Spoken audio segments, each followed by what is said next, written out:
this is going to do, I twist it. Okay. Well, is the bird gonna like it? Jello, I'm gonna move you back for a second. Follow the arrow. Whoa! I don't know how much of that went in frame, but that's a big old mess for you guys to clean up.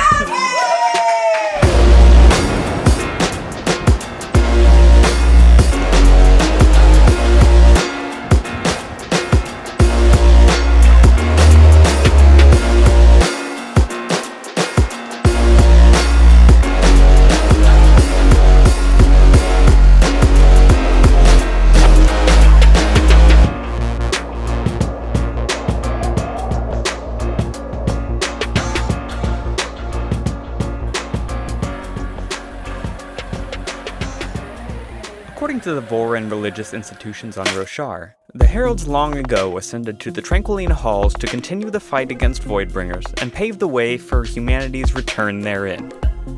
It is hilarious just how absurdly wrong this is, as the Heralds have actually been living on Roshar this entire time, and boy, they have not been having a good time. In my first video, I talked a little bit about the Heralds and how they impacted Roshar's history. Let's take a closer look at the Heralds themselves, see what they've been up to since the last desolation, and try to figure out just how bonkers they've all gone. Chernarok and Videl have not been seen or heard from since Aharidium, though it is likely that they are still on Roshar. It is unknown if they have gone as mad as the other Heralds, but it is likely the case. In fact, their absence might even tell us something in and of itself. We don't really know at this point, and hopefully we'll receive a bit more information on these folks in the fourth book. I'm gonna go ahead and give them a question mark out of 10 on my new and patented Yikes meter. A single glimpse of what could be Pylea has been caught down in the depths of Karbrand's famous Pallanium. Other than that, we haven't seen her since Aharidium. When Shallan descends into the Pallanium in the Way of Kings to fetch an obscure tome, she sees an old lady looking through the shelves of books.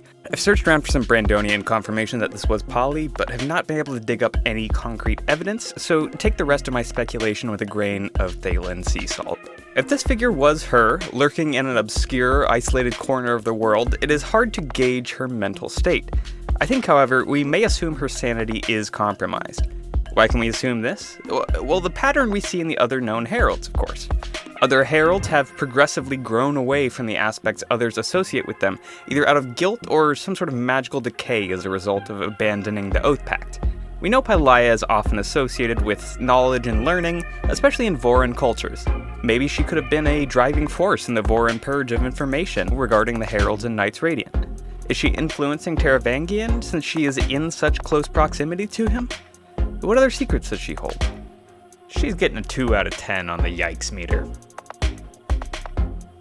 Known as the patron herald of Lightweavers, we see several references to Shalash throughout the series. When we are first introduced to her in the Way of Kings, there are consistent mentions of her as she deliberately seeks out and destroys depictions of herself.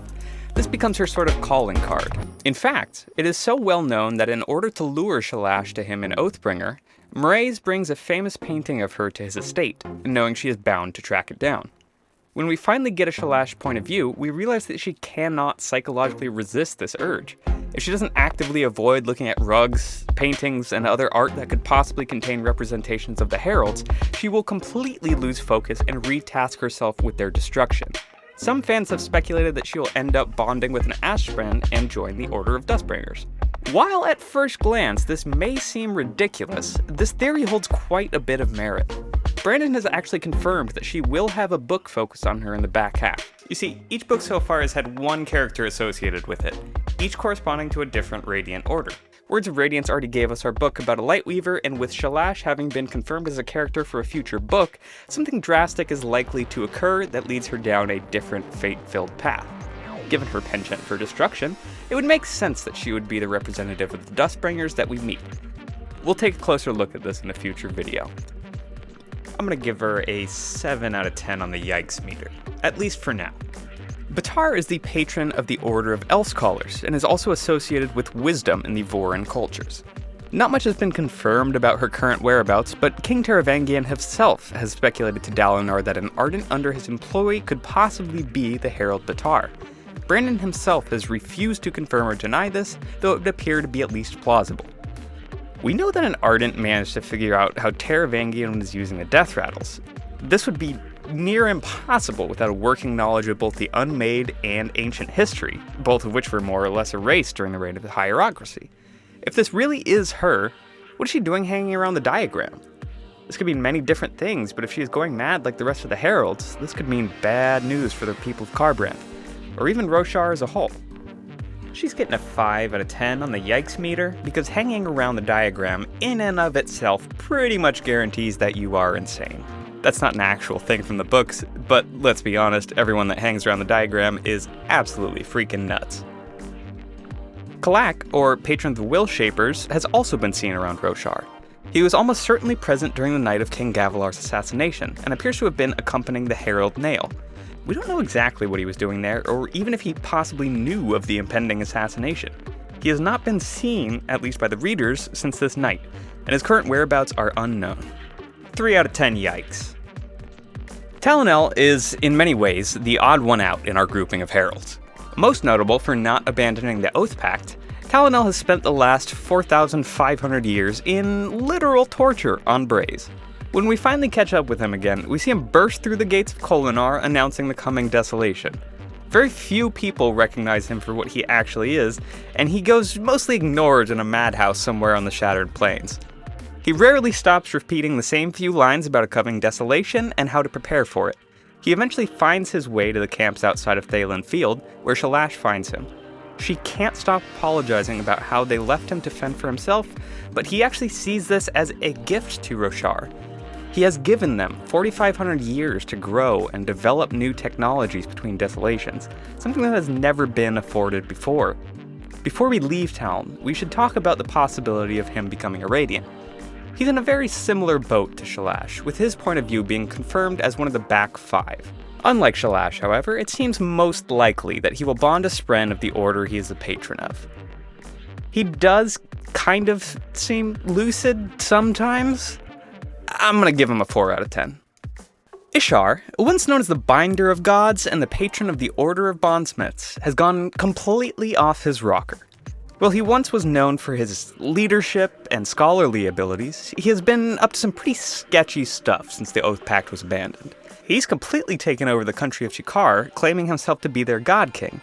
We also know he has met with Nael several times, convincing him of many things that appear to go against both of their previously held beliefs. This is pretty messed up for a few reasons, mostly because he was integral to the very founding of the Knights Radiant. He acted as a spiritual leader, with some of the heralds even going so far as to refer to the Radiants as Ishar's Knights. He even demands ownership of Urithiru of Dalinar, claiming it as his property. Not much is really known about Ishar's future goals, but he is without a doubt a force to be reckoned with, and is sure to play a large role in the coming books. He's really not there. He's getting an 8 out of 10. Of all the heralds, Jezreel has surely fallen the hardest. Once known as a king among kings, Jezreel appears to do nothing in the modern day except hang around Kholinar and spend his days getting plastered. Dalinar actually drank with Jezreel a few times, but assumed he was a mad, ranting beggar and nothing more. This sad existence is nothing compared to what happens after the arrival of the True Desolation, however.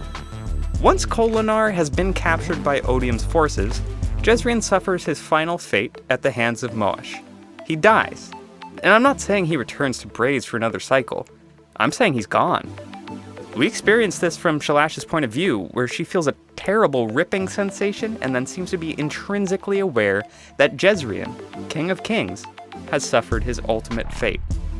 It is unclear whether his remaining investiture was somehow siphoned off by Odium in some way, because the knife used in his death appears to have had a special property. But that's a point for another video. He's pretty much just a drunkard by this point, and it seems like he feels a lot of guilt for what happens. While I don't blame him for feeling that guilt, I am going to give him 6 out of 10 yikes, I think. Now, Nael is one of the most interesting heralds we have met in the books, and definitely the one we've seen the most. Referred to as the Herald of Justice, Nael's madness seems to be related to taking his oaths to extremes. He's essentially a personification of blind justice, showing no emotion or sympathy for those who have broken the law. At some point, Ishar convinced Nail to go around hunting surge binders so that another desolation may be stopped before it even began. Nail uses his vast knowledge of various law systems to hunt down budding Knights Radiant, find crimes they had committed, and sentence them to death. It is unclear how long he has been doing this for, but it is clear that it has been happening for at least several years. After seeing the Everstorm and realizing he had failed, Nail returns to Ishar, seeking guidance. At this point, Ishar seems to have convinced him to abandon the humans altogether, instead joining the Singers in their war for Oshar against humanity.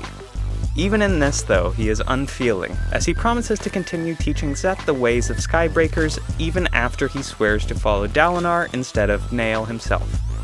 Yeah, he's off his rocker, but it's pretty entertaining to watch, especially his interactions with Lift. So yeah, he's gonna get a bananas out of 10 on my yikes meter.